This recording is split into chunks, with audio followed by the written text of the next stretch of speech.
Well, good afternoon, everyone. Welcome to this session. I realize I'm between you and happy hour, so I hope I can make it worthwhile to wait. So over the next 30, 40 minutes, we'll see how fast this goes. I would like to talk a little bit about UX, user experience design. I'll take you as a little bit of a trip down memory lane. I hope it's going to be fun. This should be a lightweight session. It's not very scientific. It's not very difficult. It should be easy to follow. I'm going to ask you some questions to raise your hands, so I'll try to make it a bit interactive and fun. And then towards the end, where this is going to lead to is that I would like to explain a little bit about what are we doing at SDL when it comes to the UX of our products, what sort of paradigms do we apply, and give you a preview of some of the things we're doing. And I think if you've seen some of the demos and some of the other product sessions, some of this will have already been exposed to you. But we still feel it makes sense for us to outline what is the SDL strategy when it comes to the overall experience of our products. So my name is Arjen van der Akker. I work at SDL in the Amsterdam office. I've been with SDL now for approximately 7 years, and I'm in the role of product marketing for our Tridion product stack. So I'm very much on the technology side of SDL.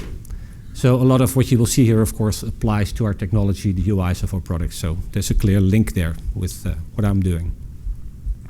So it says the past, present, and future of UX design. Let's start a little bit with the past. And I'm not going to ask you about your age, but in some cases, maybe I'm going to ask you, is this something you've seen, you've maybe even used at some point in your life? Ever touched something like this? Anybody here who's ever been involved? Oh, we have one gentleman, two. You probably looked it up in your museum, or? My parents used to work on it. Yeah, seriously? Oh, cool. Oh, there's a third one. Look at that. That's better than I expected. So we're looking here at 1964. Yes, we already had computers in those days. Probably the processing power of this machine was less than what is currently in your microwave, but still, it was a computer. Punched cards went in. That's how you programmed these things. You couldn't call it really a UI. There was no UX design. Well, the machine itself had to be designed by somebody, but there was not much of interaction between the human and the machine. But clearly, this is where we're coming from. IBM punch card machine. Fast forward. This is 1981. Command line interfaces. DOS prompts, or in this case, it's CPM 68, 86, excuse me, 86. This was quite a paradigm shift, because suddenly, instead of just inputting something into the machine, you got an immediate response. So you type a command, well, there's some processing power that goes on, and the computer gives you a response. It's text-based, but still, it's more like an interaction between the human and the machine. So this was already quite different, of course, from the sort of UIs that were before that, because it was hardly UI. You would input something, and then at some point the machine would come out with a response, but not in the interactive way that you see with command line interfaces. I'm sure many people in the room may have worked on something like this. I see some people nodding here. Myself, of course, I worked on this as well. I won't give away my age, but clearly this is also where I'm coming from. What was interesting, and this is actually before what we just saw, this is 1973, at the Xerox labs, they were already working on graphical user interfaces, a bitmapped screen. So whereas the other text terminals, they were all ASCII terminals, this was really about a bitmapped screen. You already see something that looks like Windows, right?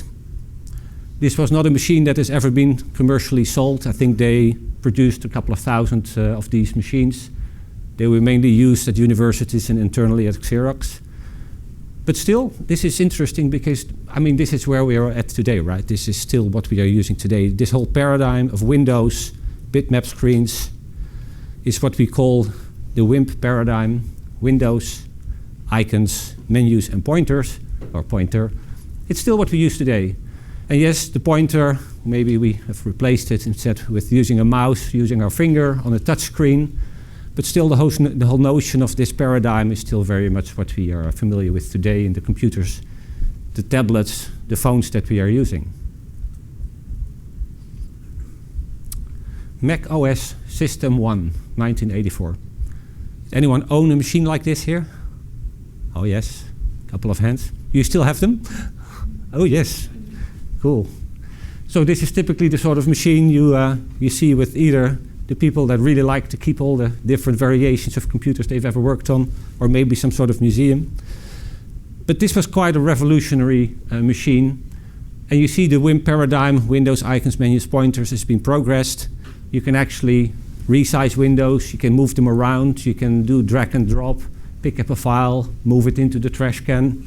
All these things that we find very normal these days. But in those days, this was still quite something revolutionary. And this looks quite slick, even for those days, 1984. If you then compare this with Windows 1.0, it looks a bit more rudimentary. I mean, Windows has come a long way. Windows 10, if you used to use that these days, of course. You can by no means compare that to Windows 1. Well, this is 1.01. This was already the bug-fixed version, I think. Can you believe it? 1985. Clearly, this was sitting on top of the command line interface. It was just a graphical shell around the old command line operating system. It was not just Windows. It was not just the Mac. There were more players out there in the market. I owned an Atari myself a long time ago. GEM, the Graphics Environment Manager, is what it was called. Commodore Amiga, very popular gaming machine. A lot of guys played their games on the Amiga. And there's a little anecdote about the name Apple, why Apple is called Apple. And I mean, I'm not sure if we ever get the full truth, but one of the stories is that Steve Jobs was thinking about a name for his company. Some way he was inspired by the idea of an apple, and he was driving around the Bay Area here, and he was working at Atari at the time. And then he figured out, yes, it needs to be Apple, because I want to be ahead of Atari in the phone book. So that was a really important driver for the name Apple, be ahead of Atari alphabetically. Well, Windows 95. This was an interesting move also, where Bill Gates was sort of announcing this vision, a computer in every home. And a lot of people thought, he's crazy. It's just for universities. It's for a very limited set of people. Why would anybody want a computer in their home? What would they even do with it, right? It's complete nonsense. But here we are today. Probably we have more than one computer in our home. I think the average is 5 or 6 these days. So clearly we all have a computer in our home. And one of the things had to be, and there's a nice video I'm going to play, it had to be goof-proof. So to get a computer in everybody's home, of course, you need to do not just regular advertising. You really need to appeal to the consumer. Why would they need to get excited? They really wanted to lower the barrier and the threshold for adopting a computer. So I'm going to show you a video piece from those days to promote Windows 95. And there will be some characters that I'm sure you will recognize who are featuring in this video. So, you know these folks? They looked a lot younger than they do today. So, I guess we have audio on. I'm going to play this video now for you. So enjoy. It's really funny to look so many years back in time. First up, the world's first cyber sitcom. So I told her, I'm not made of money. You pay for the band. Your son's getting my daughter, and for pretty cheap too, I might add. Microsoft's 5th floor. Ladies' modems, children's shareware, and our bridal peripheral salon. Wow. Taskbars and email and shortcuts, oh my. Taskbars and email and shortcuts, oh my. Taskbars and email and shortcuts, oh my. Taskbars and email and shortcuts, oh my. Well, yeah. The Wicked Witch of Windows 95. Okay, Myra, I'll get back to you, darling. All right, bye-bye. I heard that, and you are? This is Jennifer Aniston. I'm Matthew Perry. We're here to see Mr. Bill Gates about a possible starring role in the video guide to Microsoft Windows 95. He's out right now, honey, but you can wait in his office. Out? Out.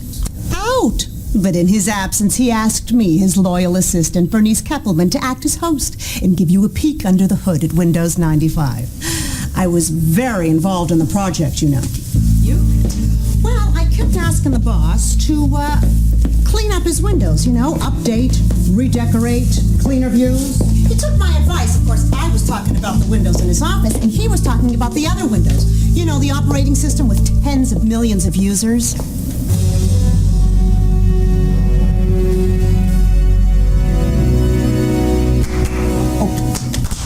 Stop with the clapping.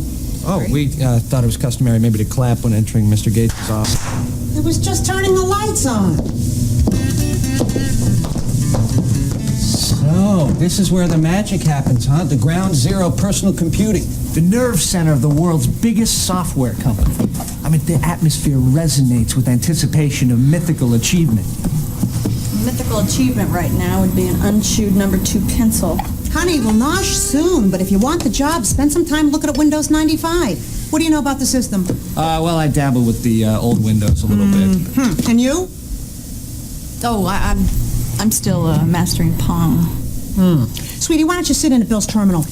Okay, so this is Bill Gates' computer. I mean, that is like using Wayne Gretzky's hockey stick, you know? Oddly enough, none of it seems to rub off. Look, I meant for her to sit at the keyboard for a reason. Windows 95 is goof-proof. We might have to mount a legal challenge, you know? Naturally, Bill's already installed Windows 95 and is booted up. Just hit any key, and you'll see it right behind the screensaver. Any key. So I can basically fall on this thing and it would get started? Yeah, but don't, okay? Oh, pretty. Oh, and no messy DOS buildup. What is this, a paper towel commercial? There are 4 things you ought to know about Windows 95. It's easier, it's faster, it's more powerful, and it's got great compatibility. Now, point the mouse at the start button, bottom left, and click. Oh, look, Maddie, I'm computing. Wow. There you go. Look, Maddie, I'm computing. Well, it was just a fun thing. I thought, let's show some of this. This is not so long ago. We're all computing these days. We're not saying, oh, look, I'm computing anymore. It's just become part of our daily lives, right? But again, this is not that long ago. So we've been talking about computers, but in parallel, we saw another interesting development happening with handheld devices. And you see here a Palm 5. Anyone own the Palm 5? Oh yes, I see a few hands. With the docking station, put the cable in your computer, you can sync it up. I had one myself as well. When I first started working, I came out of university. My first employer gave me a Palm 5. I was so happy. This was the most sophisticated device I'd ever owned. February 1999, that's what we're looking at here right now. But what's interesting, whereas HP at the same time, HP was making similar devices and they were just stuffing more and more features in it. Jeff Hawkins, who was the founder of Palm Computing, said, this product, we're not going to add any new features in it. Nothing. We're going to make a beautiful product. We're going to focus on industrial design. It was all about the aesthetics, about making this something that you would really want to own as a personal device, something that you could potentially even show off with, which was quite different from the sort of tech-savvy approach that they'd been taking towards technology and just adding features and features to the products. So it was quite an interesting move. And you see here the Palm 5 next to the Palm 3. The 3 was a plastic thing with just separate batteries. This one was rechargeable. So they really wanted to also appeal to, well, let's say, your personality and wanting to own a beautiful device. And they even took it as far as getting Claudia Schiffer to promote these things. There was a special edition, the Claudia Schiffer Palm 5 edition.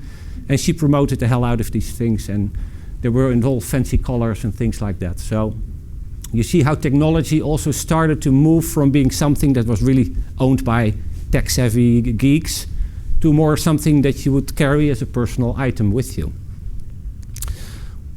But these things were still offline, they were not connected. So that's the sort of next generation where we saw the sort of merging of phones and PDAs. Actually, through the SIM card, you could suddenly synchronize something. Of course, it was terribly slow, it would take forever. But still, you could do it. You had these keyboards that would slide out.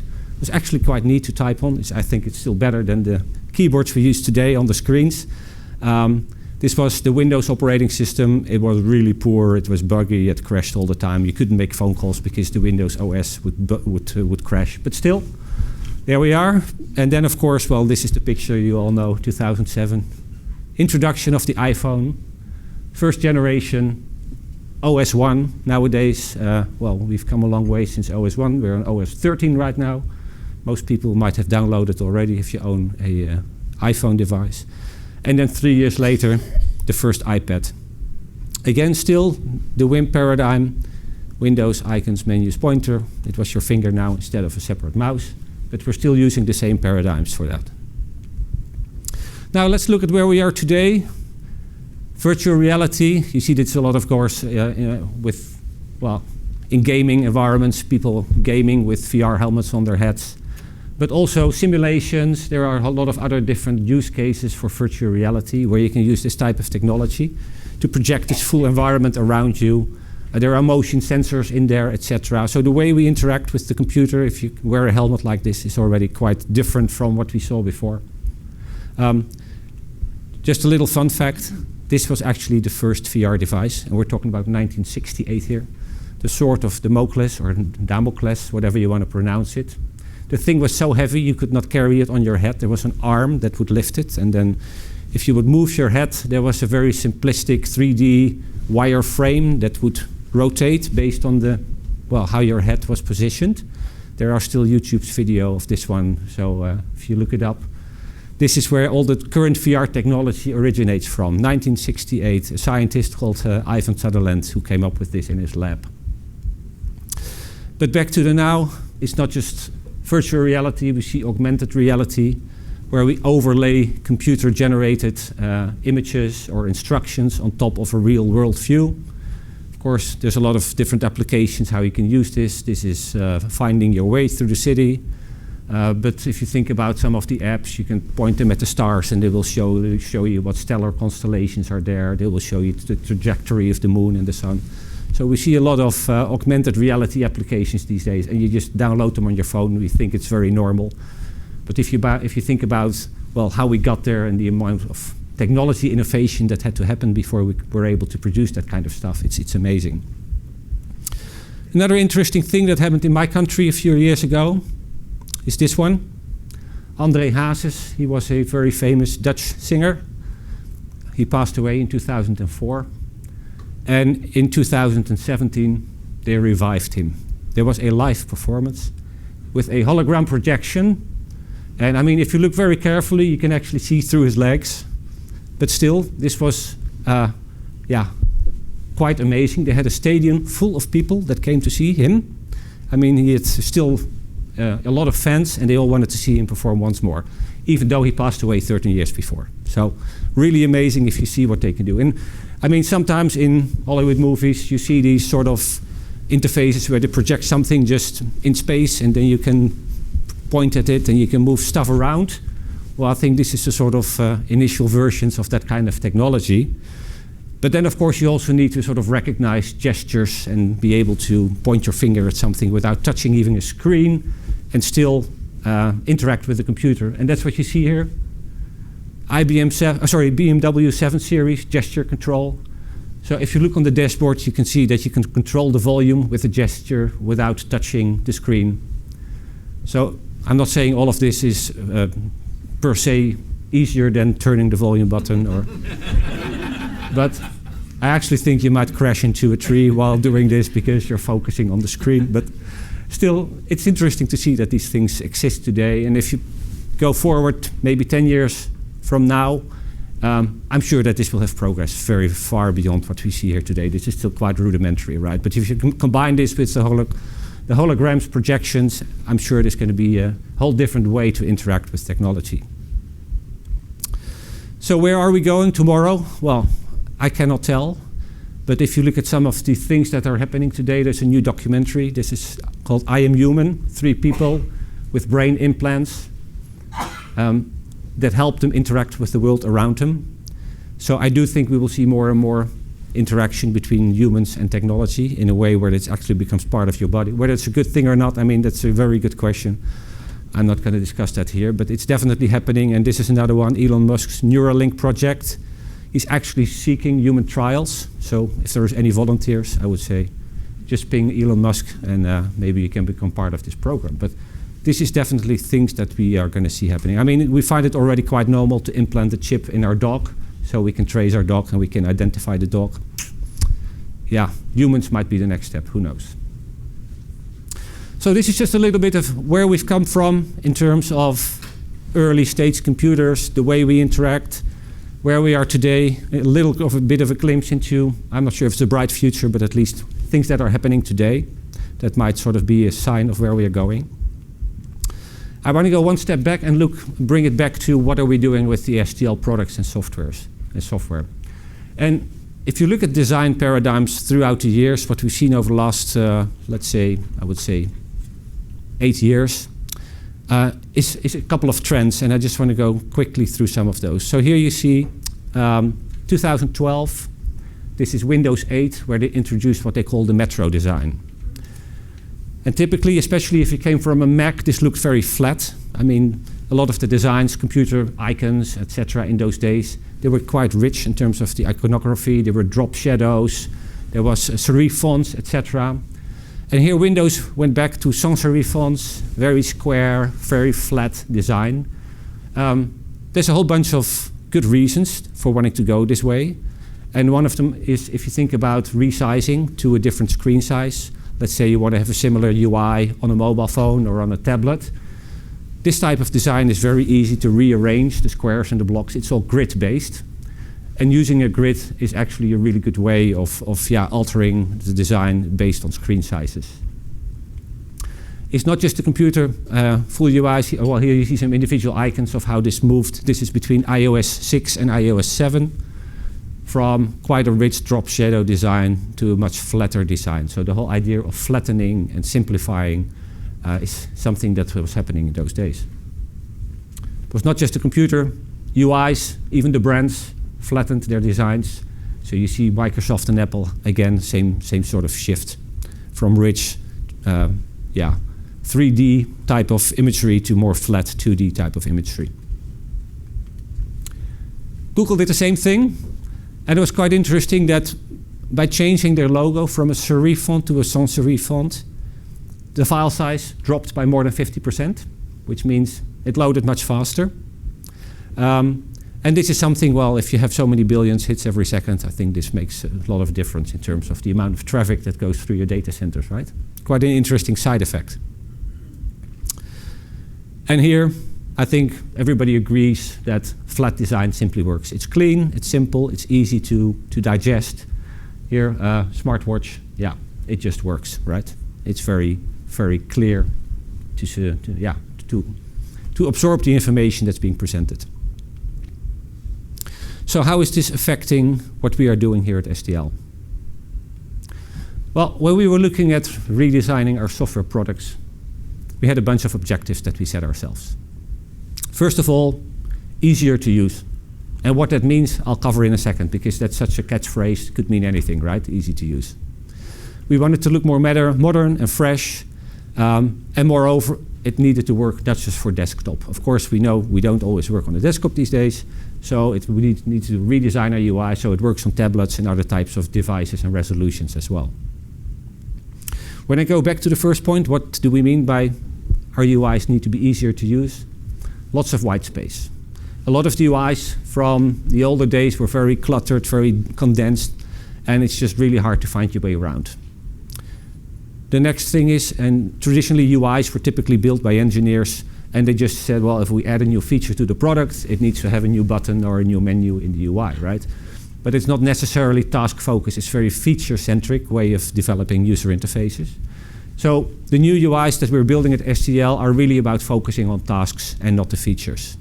And that also means that the features and the functions that you don't need to accomplish a certain task can be hidden and should be hidden, which means that probably 80% of the feature set is not exposed at any point in time. Only those features that are relevant at that specific moment in time for that task will be showcased.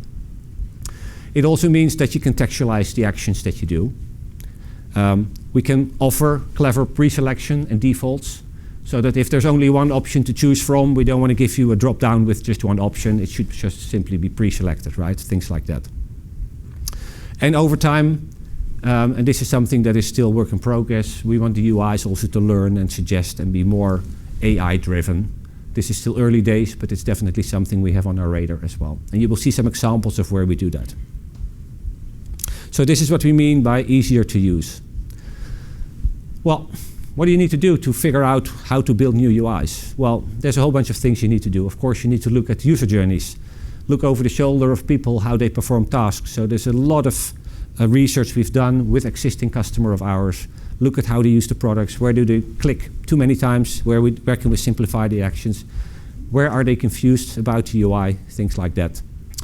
In parallel, what sort of trends are happening out there in UX design in general? What sort of new design paradigms and concepts are being, do we see? And also, what features do we want to expose in the product? Are all the features actually needed? Are the features we can strip out or that we can expose in a different way? And we looked at it through our internal community. So we looked at our professional services team, internal users of the SDL software. We use a lot of our own products clearly internally. We use Tridion Sites, we use Tridion Docs, we use TMS, we use Trados, all these products we use ourselves. So there's a large community inside of SDL that we can tap into and get input from. But clearly that's not the only thing we wanted to do. External communities, we have on the community.sdl.com site, there's areas where customers can submit ideas. Slack, user groups, whole bunch of external community input, and also clearly customers. Feedback sessions, talk to customers, sit with them, learn from them. We've been doing surveys, studies, usability testing, the whole shebang. So the UX group at SDL has come a long way in terms of professional and maturing themselves as an organization. And across all of SDL, we apply these principles these days. So here you see the output of such a mapping exercise. I see somebody smile here. You may have been part of this one, actually. I think I have your picture here next. But mapping out, what do these journeys look like? How do people get from A to B when they're trying to accomplish a task? And then you have people in a room like this. Actually, Louis is sitting here. I'm not sure what you were looking at on the screen, but architects, product manager, UX designers, developers, all of these people need to sit together because we can come up with a great UX paradigm, but can we implement it? What does it mean in terms of impact on the roadmaps? What version do we want to expose this in? How do we take it to market? All these things need to be taken into account. The whole output of this project was with what we call the Graphene design system. So this is the new way how SDL designs its software. And based on that, we've created a brand manual. What colors can we use in the UI with all the variations and all the gradients. And then you see sort of secondary colors, highlight colors that we need. What sort of text, what sort of components are we exposing in the UI? And across all of the products, we want to make sure we use the same components. So it's not like every product has got its own components. No, this is consistent across the portfolio. And from here, what icons do we expose? What does a save button look like? What does a close button look like? What does a search field look like? All these things needs to be consistent so that if you switch from one SDL product to the other, you can find your way around very easily.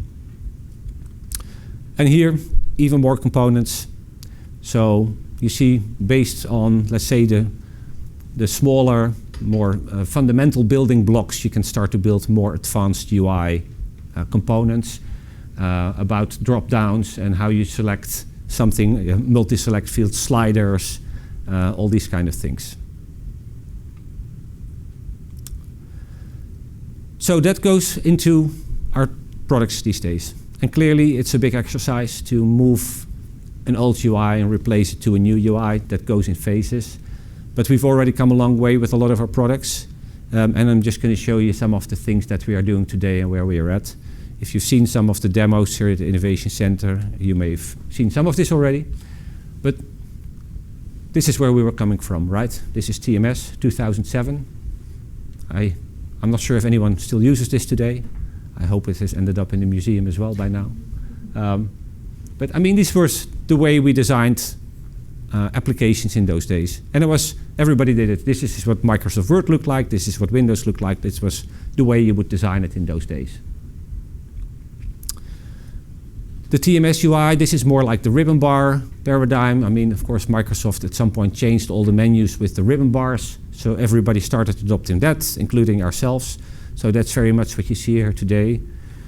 But it is also now evolved more into this type of UI. And it's more and more difficult, I think, these days to distinguish between what is a web UI versus an app, right? because the Windows, the traditional computer UIs looked quite different from what you would see on the mobile phones. You had the app way of designing products, and you had more like the Windows or the Apple way of designing programs. But you see they're blending more and more together. So the UIs, whether you consume them on a mobile phone or on a desktop, it all more looks like an app. It's more consistent across the board now. So here you see the new Managed Translation Design SDL mantra. SDL Language Cloud. Anybody seen a demo here? Yeah, a couple of people. If you haven't, well, it's a bit late now, but by all means, go check it out. What you really see, if you think about what I was talking before, the simplification, the white space, and also what you see very, very clearly in Language Cloud is the focus on the tasks. And even the tasks are separated out by, are you a project manager, are you a translator, or what is your role? And based on the role, we expose certain screens and certain tasks to you. So that's a much easier way to get to know the product and to learn how to operate it. Heat maps. So let's not expose every bit of information that is in the system. Let's give you a very easy graphical way of identifying where are the exceptions that need to be managed. Everything that goes fine, let's just run with it. It's probably not worthwhile paying attention to. But everything that is not running fine, and this is, I don't know what's happening with this project, everything is red. Something went wrong here, clearly. But clearly, this project manager's got some work to do, figure out what happened. Maybe they shut down the power in their office. That could be the case. Maybe it was around the corner there, who knows. But account dashboards, heat maps, much more easier to consume information, graphs, and again, not a lot of features and functions that you see here. Yes, there are menus, but all the functions that you would probably want to use here, they're all contextual. So you can click on an item and only the things that are relevant will show up. Project dashboard, again, this is then for another type of user. Kanban, project stages, boards. So those of you who've been using, let's say, project management software, especially the cloud-based project management tools these days, they very much use this type of boards. So we're all baking that into the products as well. When you think about more the application of AI, and this is still stuff that is being built. Some of it is in the product, some of it is prototype stage, some of it is just in the design phase, is how can we analyze content? In this case, you will see what is the domain of the content that we are working on. Is it media, is it books, is it sports and outdoor? What are the entities? Keywords are being extracted. So a lot of the things that used to be manual are also being more and more handled by computers. Machine first, human optimized. It's what Adolfo talked about yesterday in his keynote. So it's not all going to be controlled by the machine, but the machine is going to help the user a lot with doing a lot of the mundane tasks and just let the user verify and approve or make slight changes if needed. And here's another one that is not yet in the product, but this is an early version of AI applied to figuring out who is the best translator for a certain piece of content. So right now, quite often that's a manual or it's a human decision. Who are we going to send this job to? Well, in many cases, the machine might already be able to give you a very good suggestion. Oh, this is the domain, this is the complexity, this is the language, this is the pool of people that we might assign this job to, right? Another one for Language Cloud here. And you've seen this on your mobile phones probably. Night shift, it's called. I'm not sure what the name on Windows is, or is that a Windows name? Mac and Windows, they both have it. To sort of make the screens less bright, take out the blue light in the evening so that if you're working late at night, you don't have to stay up all night because you can't get to sleep. So this is the daylight view, and this is what the night view would look like with warmer colors, blue colors being filtered out, so that if there's a last-minute job that somebody needs to work on in the evening, you switch on the warm colors, the night view for the online editor. It's this one here. So this is all thinking very much about the user, taking a user-centric perspective. What does this person need to do their job? And how can we make sure they can still fall asleep after having completed this job, right? If you look at the content management technologies, for instance, Tridion, Content Assistant, this is where we're coming from. Content Manager Explorer. Tridion customers in the room here? Tridion sites? Any? Yeah, I see some hands. This is probably very familiar to you. I mean, we've done a bunch of UI upgrades throughout the years. We've refreshed the icons, etc. But fundamentally, the UI hasn't really changed over the years. The new UI that we're working on and that we're going to ship next year looks like this. Much cleaner, fresher. But especially when you work with it, you will again see that there's less features, and it will only give you the options that are relevant for a particular task that you're accomplishing. So, lots of good stuff happening there. Tridion Docs, draft space, review space. Those of you who were either in a session with Joe Pearman just before this one, or have seen it at the innovation stations. If you think about structured authoring, it was really the domain of hardcore technical writers, experts that know how to edit XML.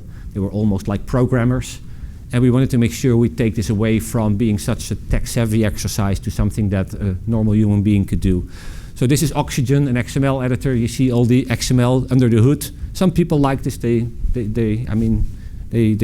their bread and butter. This is what they do all day. But an occasional user would probably benefit better from a web browser-based UI. This is the current version content editor, but really, draft space, this is the future of Tridion Docs. So again, very clean, lots of white space, easy to use, contextual, and yeah, a very short learning curve. This is something, if you operate Word or any other desktop tool, and you know how to launch a browser, you can start editing and reviewing content straight away. Another thing we're doing in the UIs, wherever that is applicable, is also integrated tutorials and guidance. So this is this new product that we launched a couple of weeks ago, Content Assistant. So I won't go into the features, functions of Content Assistant itself, but what you see here is that there are tips and tricks. There's built-in tutorials. You can hover over certain fields, and the tool will tell you what it's meant to do, how it works. And there's also integrated feedback features in the product. So this is a SaaS offering. We've got a freemium version out there that you can try if you like. You send content into the tool and it will extract information from you, give you keywords, give you summaries, give you the domains, give you applicability for MT translation, etc. But the way this UI is designed is very much about, without any manual, just get going. And when you need help, the inline help and tutorials will make sure you keep going. So with all of that, if I have to summarize what's been happening, we started back in the 60s with punch cards. You see where we're at today.